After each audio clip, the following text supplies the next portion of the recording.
Up on Peter's question, is there any value in the sheags or the other species in this stand, and how would you manage this? This is where forestry is as much an art as a science of being able to do beautiful things and creating that patchwork of different stands, and it's a very aesthetic and satisfying thing to be doing, and there's absolutely and the beauty of it is that most of these species have some commercial value.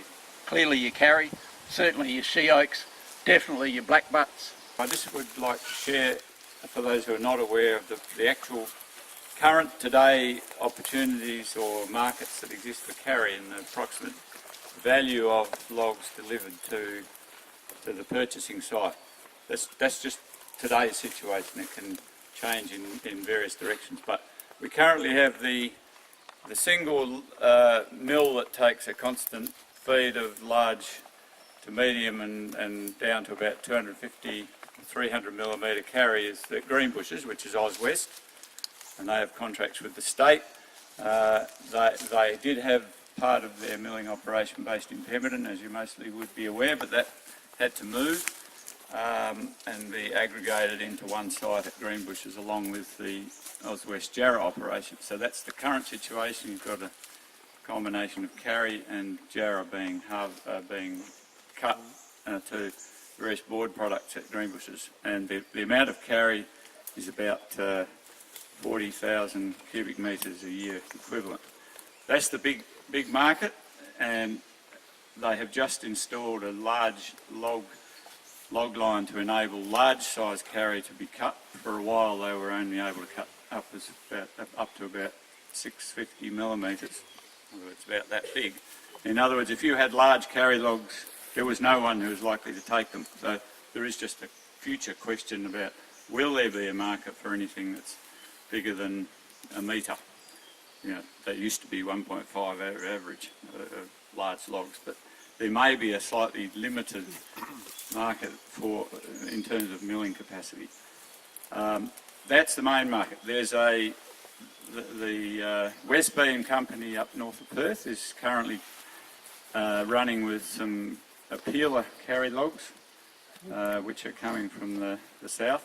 It's a long haulage, but that's where their site is, and they are actually using the peeled carry in layering for laminated veneer lumber mixed with softwood, so it's a very good building and structural product.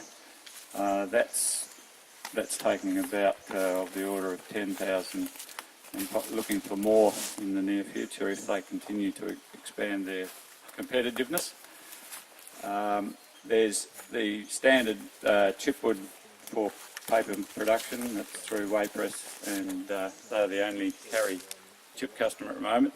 There is a current activity involving salvaged, burnt carry that can't be chipped because of the charcoal content that's being prepared for export into a couple of biomass markets through Waypress. And then the only other sawmiller that I know of that will take a feed of lower category carry is a chap out at the East Warren area called Rockbridge Sawmill, and they just take a small amount of carry, make boards into pallets and a few other specialty products. So that's about the sum of the carry market in Western Australia at the moment at the mill end.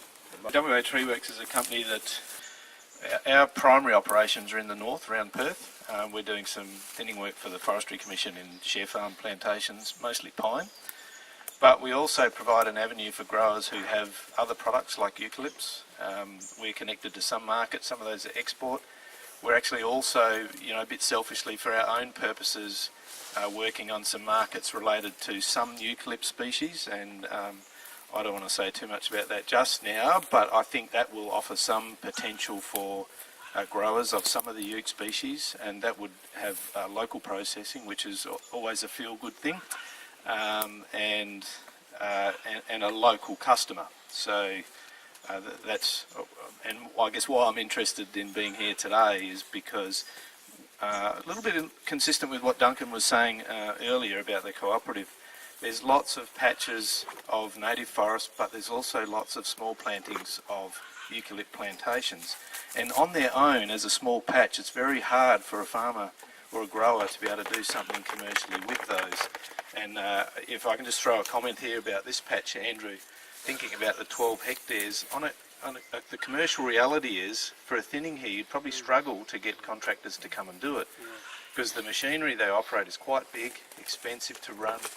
Shipping it here is quite big, expensive to run. So if you have small patches of native forest like this on your own, you need to be prepared to do a fair bit of the work yourself and fit that into your own farm management plans. Whereas perhaps the cooperative idea does allow some aggregation of smaller pockets of native forest that provide an opportunity for an operation, if you like. Very true. So I think we'll watch that proposal with interest, Duncan. And I guess from our point of view, WA Tree Works, if you want to talk about the commercial realities of what you might be able to do with your own plantation now, we can have a conversation about that. I'm not sure if I mentioned, but we run our own sawmilling processing industry operation as well. It's a little bit unique. The mill we have, I've talked to some of the other guys this morning, is semi-movable. It's bigger. It's not a Lewis saw. It's quite a bit bigger and more sophisticated than that. It's a single pass machine, I'll call it. So you poke logs in one end, and out the other end comes any number of configuration of sawn timber that you want to have. So it's quite efficient at processing small logs, which is what it's aimed at.